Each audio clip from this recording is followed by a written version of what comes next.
Accruals and प्रीपेमेंट्स का जो topic है ये स्टैंड अलोन इतना ज़्यादा नहीं पूछा जाता है जितना कि ये मिक्स होके आता है। स्टैंड अलोन क्वेश्चन इसका बहुत ही कम बनता है। पिछले 4-5 अटेम्प्ट्स में इसका कोई स्टैंड अलोन क्वेश्चन नहीं आया है। स्टैंड अलोन क्वेश्चन से मुराद ये है कि एक ऐसा क्वेश्चन जो सिर्फ और सिर्फ अक्रूवल्स एंड प्रीपेमेंट्स का ही हो। ऑल्दो डिफरेंट कॉलेजेस की या डिफरेंट टीचर्स के डिफरेंट नोट्स वगैरह में आपको बड़े बड़े अक्रूवल्स एंड प्रीपेमेंट्स के क्वेश्चंस मिलेंगे, लेकिन वो बहुत ज्यादा करने की जरूरत नहीं है। एक एक या दो बड़े सवाल आप कर लें, दैट विल बी एनफ। क्यों? क्योंकि एग्जामिनर को पता चल गया है, एग्जामिनर रेक्टिफिकेशन ऑफ एंट्री के क्वेश्चन के अंदर, रेक्टिफिकेशन के अंदर अक्रूवल्स एंड प्री पेमेंट्स के क्वेश्चन पूछता है। आप जब प्रैक्टिस करेंगे रेक्टिफिकेशन की तो आपको अंदाजा होगा कि इसके अंदर अक्रूवल्स एंड प्री पेमेंट्स के कॉन्सेप्ट्स लाजमी तौर पर इस्तेमाल होते हैं। 2 या 3 एडजस्टमेंट्स, 2 और 3 एडजस्टमेंट्स हमेशा फाइनल अकाउंट के क्वेश्चन के अंदर भी आती होती हैं, ये अक्रूवल्स एंड प्री पेमेंट्स की। और इसके साथ साथ जो पार्टनरशिप का जो क्वेश्चन होता है, जब पार्टनरशिप में आपको वो फाइनल अकाउंट बनाने के लिए कहता है तो उसमें भी कुछ अक्रूवल्स एंड प्री पेमेंट्स की एंट्रीज वो कोई ना कोई डालता है। तो अगेन छोटा सा चुना मुन्ना सा चैप्टर है, मुश्किल चैप्टर नहीं है, लेकिन सबसे ज्यादा इंपॉर्टेंट बात यह है कि ये जो चैप्टर है इसमें आपने इसको करना जरूर है, इसको स्किप नहीं करना। इस चैप्टर की एक छोटी सी समरी हम लोग पहले यहाँ पे डिस्कस कर लेते हैं, फिर उसके बाद इंशाल्लाह आगे चलेंगे। देखें, प्री पेमेंट्स एंड अक्रूवल्स का जो कॉन्सेप्ट है ये रिलेट कर रहा है एक्सपेंसेस के साथ और इनकम के साथ। कुछ ऐसे एक्सपेंसेस और कुछ ऐसी इनकम्स होती हैं जो कि आपकी किसी एक टाइम पीरियड से रिलेट कर रही होती हैं। ठीक है, टाइम पीरियड या टाइम स्टैम्प होती है। हमारे जो बेसिक अकाउंटिंग है इसके प्रिंसिपल्स, जो बेसिक रूल्स हैं वो ये कहते हैं कि किसी भी एक साल के अंदर, किसी भी एक ईयर में जितने एक्सपेंसेस हुए हैं वो सारे के सारे लिखने चाहिए और जितनी इनकम्स हुई हैं वो सारी की सारी लिखनी चाहिए। हम लोगों के दिमाग में एक्सपेंस होने का या इनकम होने का जो ट्रिगर है, या जब हम कहते हैं यार खर्चा हो गया, तो वो तब होता है जब उसका कैश फ्लो होता है, राइट? जब उसका कैश फ्लो होता है। फॉर एग्जाम्पल एक्सपेंसेस के केस में जब हमारा कैश का आउटफ्लो होता है तो हमें लगता है कि ये एक्सपेंस हो गया है, राइट? सिमिलरली इनकम हम तब कंसीडर करते होते हैं, हमारे जहन के मुताबिक, हम लोग अपनी सोच के मुताबिक ये कहते होते हैं कि जनाब जब हमारे पास कैश आ गया है या बैंक में पैसे आ गए हैं तो फिर वो हमारी इनकम होगी। स्टैंडर्ड ये कहता है, अकाउंटिंग के रूल्स ये कहते हैं कि ये सोचना गलत है। मैं फिर बता रहा हूं कि क्या चीज सोचना गलत है। ये चीज सोचना कि जब हम पैसे देंगे तो फिर हमारा एक्सपेंस होता है और जब हमें पैसे आएंगे तो फिर हमारी इनकम होती है। स्टैंडर्ड ये कहता है कि एक्सपेंस और इनकम का ताल्लुक पैसे के लेन देन से नहीं है। एक्सपेंस और इनकम का ताल्लुक उस एक्टिविटी से है जिस एक्टिविटी की बेसिस के ऊपर ये काम परफॉर्म हुआ है। फॉर एग्जाम्पल, पैसे तो हम कभी कभार पहले दे देते हैं।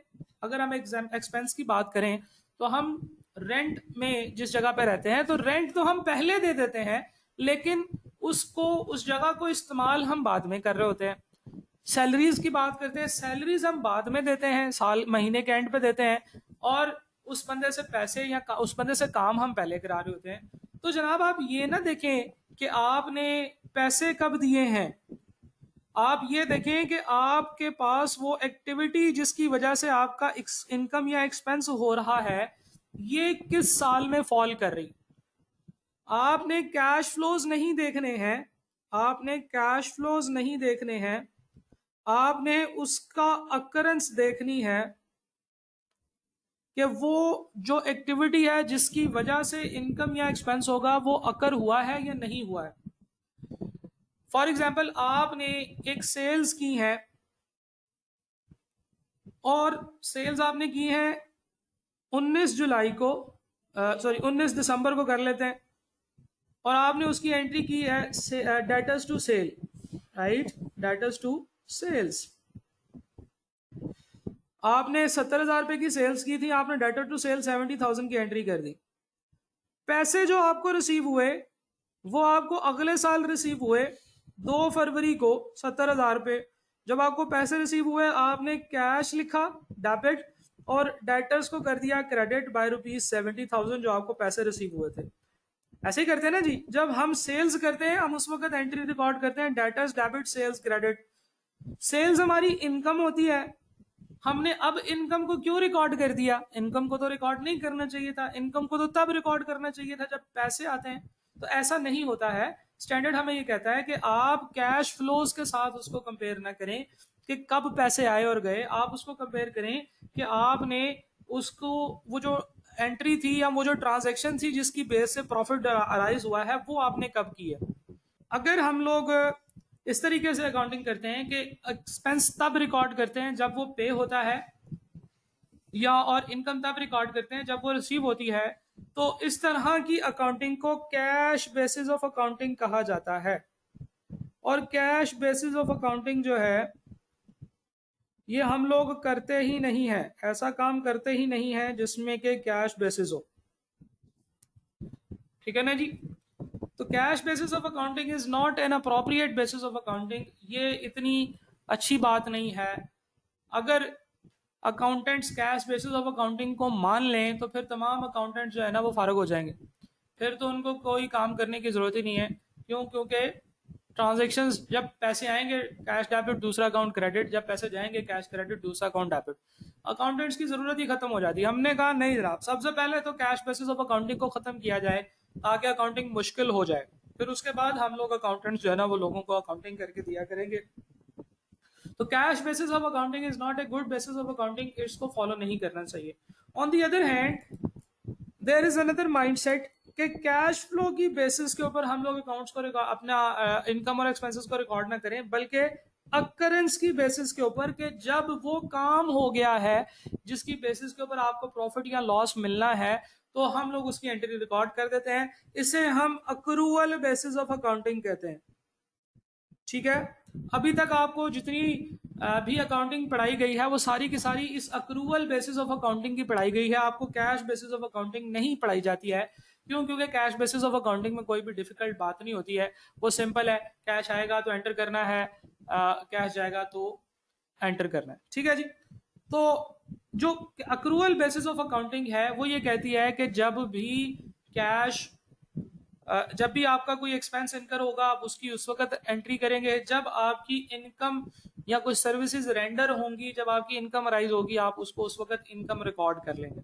अब देखें ना, इस सिनेरियो में देखें, फर्ज करें कि सेल्स आपने की है 2012 में और कैश आपको रिसीव हुआ है 2013 में। तो आपके ख्याल में ये जो ट्रांजैक्शन थी जो हमने 2012 में सेल की थी और कैश हमें 2013 में मिला था, ये सेल कौन से साल की सेल होनी चाहिए?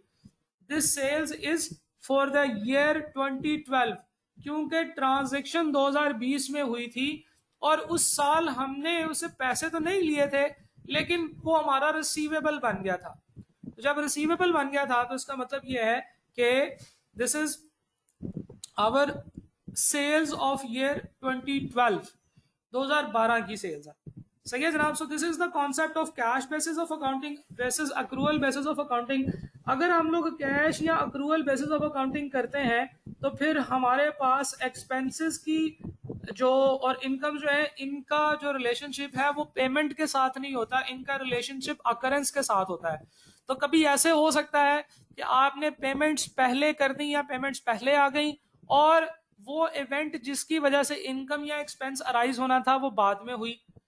सिमिलरली ऐसे भी हो सकता है कि एक्सपेंस पहले इनकर हो गया या इनकम आपने सर्विसेज पहले रेंडर कर दी और पैसे आपको बाद में आए। तो ये 4 सिनेरियोज हो सकते हैं जिनको एक एक करके हम डिस्कस करते हैं। सबसे पहले हम लोग बात करते हैं जनाब एक्सपेंसेस की। फर्ज करें कि कुछ एक्सपेंसेस ऐसे हैं जो आपके इनकर हो चुके हैं, यानी कि आपने एम्प्लॉयज से काम करवा लिया है लेकिन पे नहीं किए हैं, इनको हम इनकर बट नॉट पेड कह सकते हैं। ऐसे एक्सपेंसेस जो इनकर हो चुके हैं लेकिन पे नहीं हुए हैं ये अब हमारे पेएबल हैं। ठीक है जी? इनको हम अक्रूड एक्सपेंसेस कहते हैं, अक्रूड एक्सपेंसेस कहते हैं और ये हमारी लाइबिलिटी होते हैं।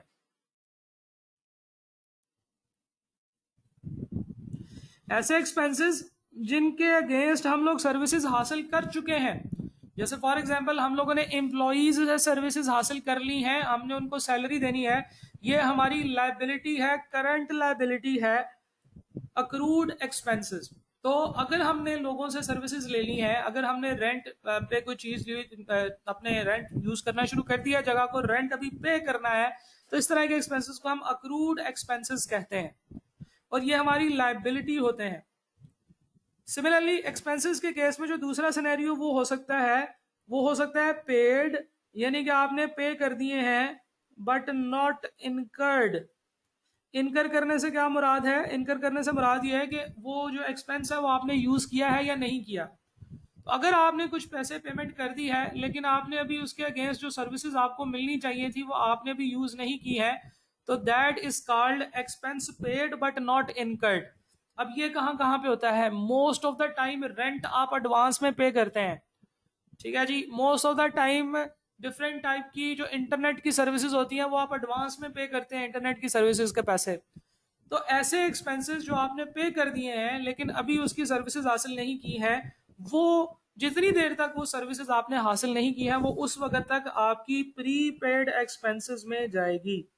तो प्रीपेड एक्सपेंसेस जो है ये हमारे करंट एसेट्स होते हैं, ठीक है जी। जैसे अक्रूड लाइबिलिटीज, अक्रूड एक्सपेंसेस जो हैं ये हमारी करंट लाइबिलिटीज होते थे, सिमिलरली जो प्रीपेड एक्सपेंस है ये हमारे करंट एसेट्स होते हैं। अच्छा, इनकम की बात करते हैं। इनकम के अंदर भी ऐसा सिनेरियो हो सकता है कि आपने इनकम की जो है ना वो इनकर हो चुकी है लेकिन आपने उससे पैसे रिसीव नहीं किए हैं अभी तक। जैसे आपने किसी को सेल्स कर दी, पैसे रिसीव नहीं किए, आपने किसी को सर्विसेज दे दी, आपने पैसे अभी तक रिसीव नहीं किए, ये आपकी इनकम बन जाती है। ये वाली जो अमाउंट है ये आपकी अब रिसीवेबल इनकम है, ठीक है जी। रिसीवेबल इनकम, इसको हम लोग अक्रूड इनकम भी कहते हैं।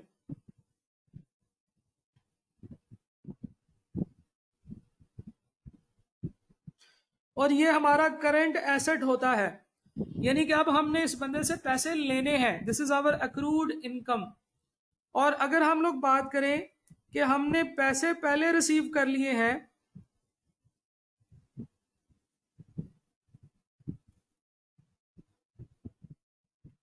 लेकिन आपने वो जो सर्विसेज हैं वो इनकर नहीं की हैं, असल में जो इनकम होती है उसके लिए इनकर का वर्ड यूज नहीं किया जाता, उसके लिए रेंडर का वर्ड यूज किया जाता है। सर्विसेज जब आप देते हैं तो रेंडर करते हैं सर्विसेज, रेंडरिंग।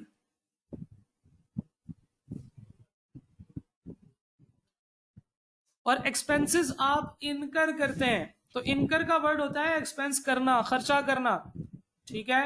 और इनकम का मतलब होता है पैसा हासिल करना। इनकम जो होती है ये आप रेंडर करते हैं, ठीक है जी।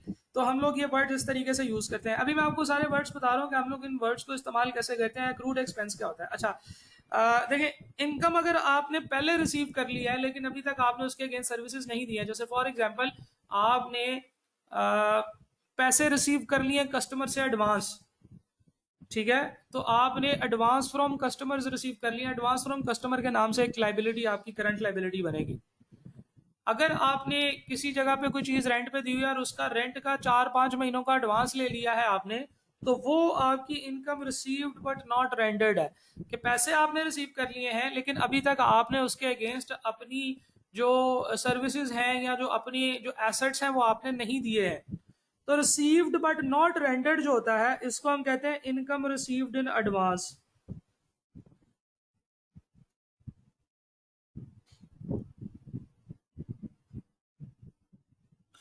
ये हमारा ये हमारी करंट लायबिलिटी होती है।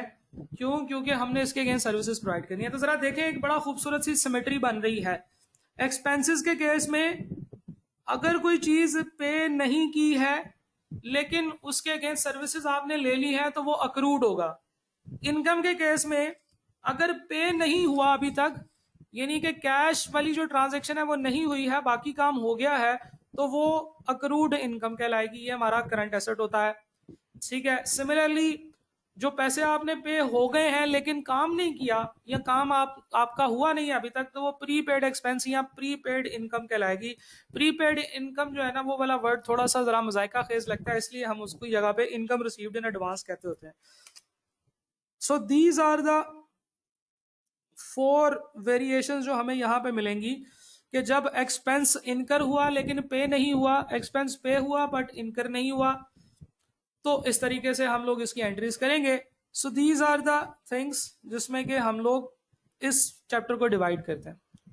अब जब कभी टाइम पीरियड पूरा हो जाएगा, जैसे फॉर एग्जांपल अक्रूड एक्सपेंसेस हैं, हमने कैश जो है वो अभी तक रिसीव नहीं किया बट नॉट पेड, कैश इनकर बट नॉट पेड, आपने एक्सपेंस अभी तक पे नहीं किया, तो जब आप पे करेंगे तो ये उसके साथ क्लोज हो जाएगा। जब आप कैश रिसीव करेंगे तो अक्रूड इनकम उसके साथ क्लोज हो जाएगी। तो जब आपने कैश रिसीव करना है तो ये अकाउंट्स कैश के साथ क्लोज हो जाएंगे, और जब आपने कैश पे करना है तो ये वाले अकाउंट्स जो हैं ये कैश के साथ ये हमारे इनकम या एक्सपेंस के साथ क्लोज हो जाएंगे। ठीक है जी। तो इनको अराइज करना और इनको क्लोज करने की जो अकाउंटिंग एंट्रीज वगैरह है वो इंशाल्लाह अभी हम आगे देखते हैं। So this was the concept of accrued expense, prepaid expense, accrued income and income received in advance. ठीक है जी, आगे चलते हैं। हम लोग बात करते हैं कैश और अक्रूवल बेसिस ऑफ अकाउंटिंग की। बहरहाल हम लोग बात तो कर चुके हैं, लेकिन मैं यहाँ पे आपको बता देता हूँ। Cash basis of accounting is a method of accounting in which the transaction are recorded when cash is actually received. Right, ये वो ट्रांजैक्शन है जो नॉर्मली हमारे जहन में आती है कि यार ट्रांजैक्शन तब होनी चाहिए जब कैश रिसीव्ड हुआ है और paid out, and not when the transaction take place. सही है जी। Expenses are recorded when we pay money, not when the services is used. Sales is recorded when debtor pay money, not when the goods are dispatched. देखिए जब हम चीजें भिजवाते हैं customer को तो हम लोग एंट्री कर लेते हैं कस्टमर डेबिट सेल्स क्रेडिट, लेकिन अगर हम कैश बेसिस ऑफ अकाउंटिंग कर रहे हैं तो उसमें ना हमारे डेटर्स क्रिएट होंगे ना क्रेडिटर्स क्रिएट होंगे। क्यों? क्योंकि एंट्री ही हम तब रिकॉर्ड करते हैं जब पैसे आ जाते हैं। जब पैसे आ जाते हैं तो फिर हम कैश को डेबिट करते हैं, फिर हम डेटर्स को डेबिट नहीं करते। ठीक है जी, so on and so forth. तो जो कैश बेसिस ऑफ अकाउंटिंग है ये बहुत ही सिंपल अकाउंटिंग है। इसमें ना डेटर का अकाउंट होगा, ना क्रेडिटर का अकाउंट होगा, ना इसमें कोई प्रीपेड एक्सपेंस होगा, ना इसमें कोई अक्रूड एक्सपेंस, अक्रूड इनकम, इस तरह कोई भी चीज नहीं होगी। सही है। लेकिन ये एक जो है ना ये ऐसा सिस्टम है, अब सिंपल सिस्टम है, लेकिन इसका नुकसान ये है कि ये बहुत सिंपल सिस्टम है। इससे बहुत सारी चीजें हमें पता ही नहीं चलती हैं। ठीक है, सिस्टम के एक्टिविटीज के हवाले से हमें कोई भी बात पता नहीं चलती। हमें ये नहीं पता चलता कि कितने लोगों से पैसे लेने हैं, कितने लोगों को पैसे देने हैं, क्या लाइबिलिटीज हैं, क्या एसेट्स हैं, जो कि बाद में हमें तंग भी कर सकते हैं कि अगर हम कोई लाइबिलिटी या एसेट मिस कर देंगे तो फिर हम कैसे अपनी फाइनेंशियल स्टेटमेंट्स को असेस करेंगे। तो इसलिए कैश बेसिस ऑफ अकाउंटिंग एक अच्छी बेसिस ऑफ अकाउंटिंग नहीं समझी जाती है। आगे चलते हैं, अक्रूवल बेसिस ऑफ अकाउंटिंग की बात करते हैं। Accrual basis of accounting is a method of accounting in which the transaction are recorded when the transaction have definite impact. जब उनका इम्पैक्ट आ जाता है हम उस वक्त उसको रिकॉर्ड कर देते हैं। Sales are recorded when goods are dispatched and expenses are recorded when we have received the services. ठीक है जी। Income expenses should be recorded on the period in which they relate, not to the period in which they arise.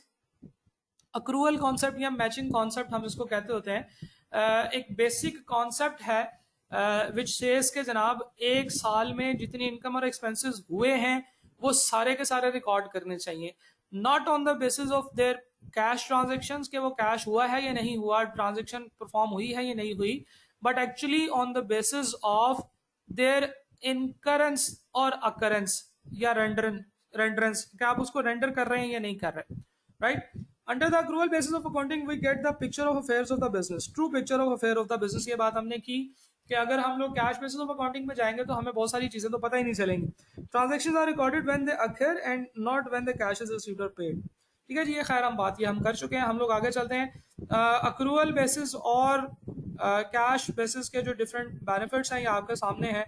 I am sure कि इसमें मेरे समझाने वाली कोई बात नहीं है, आप इन स्लाइड को जरा एक दफा देख लीजिएगा। हम लोग आगे चलते हैं जनाब अक्रूड एंड प्रीपेड एक्सपेंसेस की तरफ। अक्रूड एक्सपेंसेस की हम लोग बात कर चुके हैं। These are the expenses whose the benefit is utilized but ये अगले साल में पे हुए हैं। ठीक है, और ये हमारी लाइबिलिटी है जब तक ये पे नहीं होते हैं। ये बात हम पीछे टेबल में डिस्कस कराए हैं। Prepaid expenses is an amount in which is paid in current year, पे हो चुकी है लेकिन उसका बेनिफिट हम अगले साल में इस्तेमाल करेंगे। It is an asset until it is utilized. तो जो अक्रूवल और प्री पेमेंट्स का जो क्वेश्चन आता होता है वो एग्जामिनर वैसे तो कभी कभार उसकी एंट्री बना के देता है, तो हम लोग उसको उसकी एंट्री के हिसाब से रिकॉर्ड कर सकते हैं। इसकी प्रैक्टिस वगैरह भी इतनी करने की जरूरत नहीं है हमें, ये हमारी प्रैक्टिस ऑलरेडी फाइनल अकाउंट्स के क्वेश्चंस में और रेक्टिफिकेशन वगैरह के क्वेश्चंस में काफी हो जाएगी। लेकिन इसका कॉन्सेप्ट समझना जरूरी है कि अगर फर्ज करेंगे बाय चांस इसका स्टैंड अलोन क्वेश्चन आ जाता है तो फिर उसको कैसे सॉल्व करना है। एक्सपेंसेस के केस में कुछ एक्सपेंसेस आपके प्रीपेड होते हैं और कुछ एक्सपेंसेस आपके अक्रूड होते हैं। ऐसे एक्सपेंसेस जो आपने प्रीपे किए हुए हैं उनका ओपनिंग आप जो है ना वो एक्सपेंस के अकाउंट में डाल देंगे। अब ये एक्सपेंस का कंपाउंड अकाउंट है, ठीक है जी। इससे पहले क्या होता था कि एक्सपेंस के अकाउंट्स का कोई ओपनिंग नहीं होता, हम ये बात करते होते थे। लेकिन अगर हमारे पास एक्सपेंस और इसमें कुछ ऐसा हो कि जनाब सारे का सारा बहुत सारे ओपनिंग प्रीपेड एक्सपेंसेस हैं, बहुत सारे ओपनिंग जो है ना वो अक्रूड एक्सपेंसेस हैं। जैसे फॉर एग्जांपल हम लोग सैलरीज की बात कर सकते हैं, कुछ लोगों को सैलरीज हम एडवांस में दे देते हैं, हमारा प्रीपेड एक्सपेंस हो जाता है। कुछ लोगों से सैलरीज हम लोगों ने पे करनी होती है, वो हमारा अक्रूड एक्सपेंस हो जाता है, ठीक है जी। तो अगर एक क्वेश्चन ऐसा आ जाएगा जिसमें बहुत सारे एक्सपेंसेस हैं, कुछ अक्रूड हैं कुछ प्रीपेड हैं, तो हमारा जो क्वेश्चन होगा ना इसको सॉल्व करने का तरीका कुछ ऐसे होगा कि सबसे पहले हम लोग एक्सपेंस का एक कंपाउंड अकाउंट बनाएंगे जिसमें अक्रूड का ओपनिंग भी आएगा और प्रीपेड का ओपनिंग भी आएगा। प्रीपेड का ओपनिंग जो है वो डेबिट साइड पे आएगा और अक्रूड का जो है ना वो क्रेडिट साइड पे ओपनिंग आ जाएगा। आपने सारों के जो है ना वो पेमेंट्स लिख ली, अगर आपने ओपनिंग लिख ली, जितनी भी आपकी पेमेंट्स है वो सारी की सारी आपने यहाँ पे लिख देनी है, बैंक क्रेडिट और ये एक्सपेंस का अकाउंट क्रेडिट। जितनी भी आपने पेमेंट करंट ईयर की है, अगले सालों की है, पिछले सालों की है, जिस मर्जी साल की पेमेंट की है, नंबर वन थिंग इज कि आपने यहाँ पे लिख लेना है। दूसरा स्टेप ये होगा कि आपने क्लोजिंग बैलेंसेस फाइंड करने हैं प्रीपेड के और अक्रूड के, जिसके लिए आपको क्वेश्चन के अंदर ही इंफॉर्मेशन दी गई होगी। आपको बताया जाएगा कि ये पेमेंट इस डेट पे किया है, ये पेमेंट इस डेट पे किया है, इस पेमेंट में फलान डेट से फलान डेट तक का जो बेनिफिट था वो है, इस पेमेंट में फलान डेट से फलान डेट तक का जो है ना वो बेनिफिट था। तो स्टेप नंबर 1 आपने ओपनिंग जो है ना वो कर देनी है, एक्सपेंस अकाउंट ओपन करना है जिसमें ओपनिंग प्रीपेड डेबिट साइड पे और ओपनिंग पेबल क्रेडिट साइड पे आ रहा है। स्टेप नंबर 2 इज कि जितना कैश पे किया उसकी एंट्री रिकॉर्ड कर लेनी है, ठीक है जी। उसके बाद जो अगला स्टेप है वो ये है कि आपने ये कैलकुलेट करना है कि इनके क्लोजिंग बैलेंसेस कितने होंगे, ठीक है जी। प्रीपेड एक्सपेंस का क्लोजिंग बैलेंस और अक्रूड एक्सपेंस का क्लोजिंग बैलेंस आपको पॉइंट बाय पॉइंट बता दिया गया होगा कि जनाब ये पेमेंट हमने इस डेट पे की है, इस डेट में इस साल की इतनी और अगले साल की इतनी पेमेंट है, ये पेमेंट हमने पिछले साल की थी, ओपनिंग के अंदर ये है, क्लोजिंग के अंदर ये है। उसका बहुत सारा जो है ना वो इन्फॉर्मेशन होगी। अब आपने क्योंकि ये चीजें पढ़ी हुई हैं इसलिए मैं इस तरह से हवा में बातें कर सकता हूँ, ठीक है। तो एक्सपेंसेस जो है ये हमने ओपनिंग लिख ली है, पेमेंट्स रिकॉर्ड कर ली, क्लोजिंग की वर्किंग करके कैलकुलेट कर लिया। तो जनाब क्लोजिंग अक्रूड एक्सपेंसेस इधर लिख दिए, क्लोजिंग प्रीपेड एक्सपेंसेस इधर लिख दिए, तो ये वाली फिगर भी हो गई, ये वाली फिगर भी हो गई, ये भी हो गई, ये भी हो गई और ये भी हो गई। अब ये जो आखिरी फिगर रह गई है कि इनकम स्टेटमेंट के अंदर उस साल का एक्सपेंस कितना जाएगा, ये बैलेंसिंग फिगर होगी।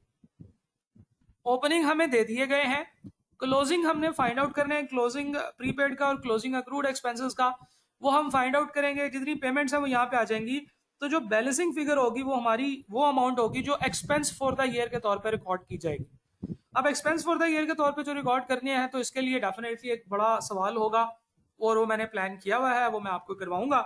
जब हम वो करेंगे तो आपको ये चीजें समझ आ जाएंगी। हम लोग पहले अक्रूड और प्रीपेड इनकम की बात कर लेते हैं। Accrued income is an receivable, ये एक रिसीवेबल होता है जी, which is meant the benefit has been given. आपने काम कर दिया है, अगर आप किसी को सर्विसेज दे रहे थे या आपने किसी को चीजें देनी थी तो आपने पैसे दे दिए हैं, लेकिन पैसे स्टिल रिसीवेबल हैं, ये हमारा एसेट होता है। Similarly income received in advance, ये हमारी लायबिलिटी होती है। इसका मतलब है कि हमने पैसे रिसीव कर लिए हैं लेकिन बेनिफिट अभी नहीं दिया है, या जो सर्विसेज हमने देनी थी वो नहीं दी हैं, जो गुड्स हमने देनी थी वो नहीं दी हैं। बिल्कुल वैसा ही जैसा कि भी हमने एक्सपेंसेस के केस में एक्सपेंस का अकाउंट बनाया था, हम उसी तरीके से इनकम के केस में इनकम का कंपाउंड अकाउंट बनाएंगे। इनकम के कंपाउंड अमाउंट में एक डेबिट साइड का ओपनिंग आएगा, एक क्रेडिट साइड का ओपनिंग आएगा। डेबिट साइड पे कौन सा ओपनिंग आएगा, हमारा एसेट वाला, यानी कि अक्रूड इनकम का टोटल आएगा, ठीक है। ये मैंने लिखा हुआ है, अक्रूड इनकम का ओपनिंग इधर लिख दें और प्रीपेड इनकम का ओपनिंग इधर लिख दें। इसके बाद नेक्स्ट स्टेप ये है कि पूरे साल में जितनी आपको पेमेंट्स रिसीव हुई हैं वो आप लिख दें, यानी कि ये वाली अमाउंट आप यहाँ पे लिख दें, ये वाली भी लिख दी। अब आपके पास सारी की सारी इंफॉर्मेशन मौजूद है, आपने क्लोजिंग प्रीपेड और क्लोजिंग अक्रूड इनकम कैलकुलेट करनी है। और जब आप वो क्लोजिंग प्रीपेड और क्लोजिंग अक्रूड इनकम कैलकुलेट कर लेंगे तो जो आपका जो इस अकाउंट के अंदर जो डिफरेंस आएगा दैट विल बी समथिंग जो कि आपने इनकम स्टेटमेंट में यानी कि प्रॉफिट एंड लॉस में चार्ज करनी है। और ये हमारा total revenue for the year या total other profit for the year हो सकता है। तो आपने इनकम अकाउंट ओपन किया, उसमें ओपनिंग बैलेंसेस डाले, open up the income account, opening accrued and opening advance जो है ना वो आपने डाल दिए। सारी जो कैश रिसीव्ड हुए हैं, पेड नहीं लिखना चाहिए था, यहाँ पे रिसीव्ड लिखना चाहिए था। तो जितना कैश रिसीव हुआ उसकी एंट्री पोस्ट कर दी। उसके बाद आपने क्लोजिंग अक्रूड और क्लोजिंग जो है ना वो एडवांस की एंट्रीज रिकॉर्ड कर दी। मतलब एंट्रीज रिकॉर्ड नहीं की, इसका क्लोजिंग बैलेंस निकाला और वो आपने यहाँ पे डाल दिया। यहाँ पे बैलेंस ऑफ क्लोजिंग बैलेंसेस निकाल लिए। उसके बाद जो आपके पास फिगर रह जाएगी डेबिट साइड पे, डेबिट साइड शॉर्ट होगी, that will be the amount जो कि आपका जो टोटल इनकम स्टेटमेंट को चार्ज होनी चाहिए, जो कि आपके टोटल इनकम अकाउंट में जाएगी। ठीक है जी। तो इन दोनों के अंदर आप देखें कि एक ही तरह से जो है ना वो माइंडसेट लेके चलते हैं हम, कि ओपनिंग लिखे, क्लोजिंग लिखे, पेमेंट्स जो रिकॉर्ड की थी वो रिकॉर्ड कर ली, तो जो बच गया वो हमारा इनकम या एक्सपेंस होगा।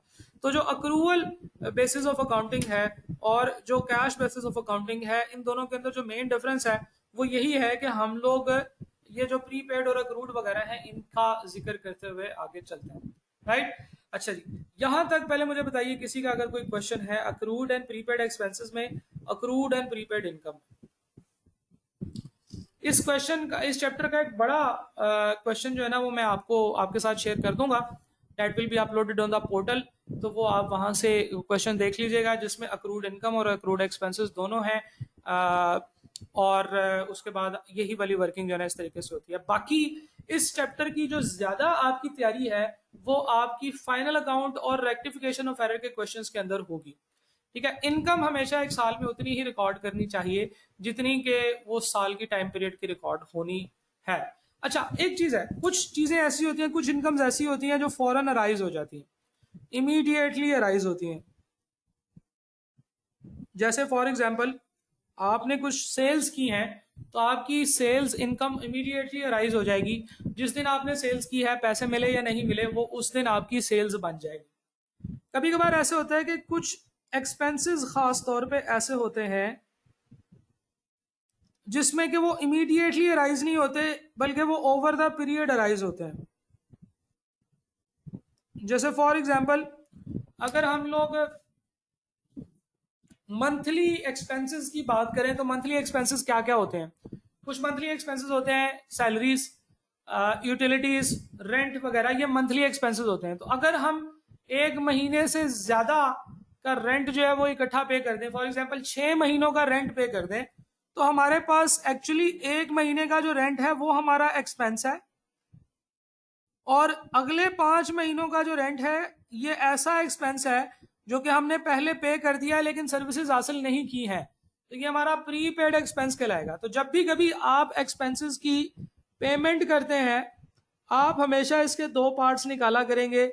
नंबर वन इज वो एक्सपेंस जो करंट ईयर में आपने रिकॉर्ड करना है, और नंबर टू वो प्री पेमेंट्स जो आपने अगले सालों में रिकॉर्ड करनी है।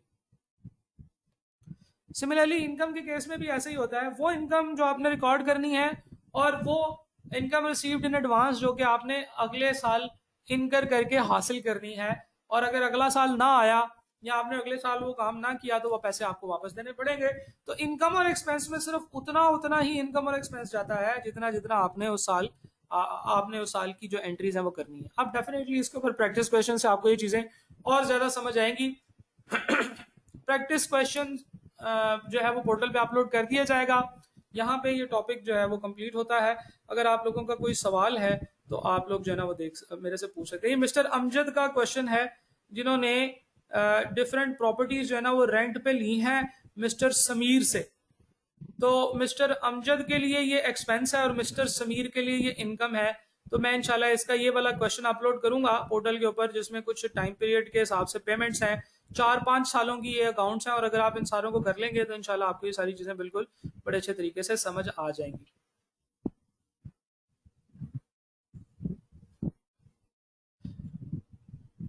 अक्रूड इनकम, अक्रूड इनकम ऐसी इनकम होती है विच इज रेंडर्ड, यानी कि आपने सर्विसेज प्रोवाइड कर दी हैं, but it is not received. तो जो चीज आपकी रिसीवेबल है, जो आपकी राइटफुल ऑनर है, जिसके आपने अब सर्विसेज प्रोवाइड कर दी हैं, अब आपको पैसे मिलने चाहिए, you are the rightful owner of that, तो आपके लिए ये अक्रूड इनकम जो है ये करंट एसेट है, जैसा कि यहाँ पे लिखा भी हुआ है। और ये जो एसेट्स होते हैं ये आपके बैलेंस शीट में, यानी कि statement of profit and loss में जाते हैं। अनअर्नड इनकम जो होती है वो इनकम रिसीव्ड इन एडवांस को कहते हैं, यानी कि आपने रिसीव कर ली है लेकिन अभी अर्न नहीं की है। अनअर्नड इनकम का वर्ड भी इसके लिए इस्तेमाल किया जाता है। एक बच्चे ने अनअर्नड का वर्ड पूछा तो मैंने उसको एक्सप्लेन कर दिया।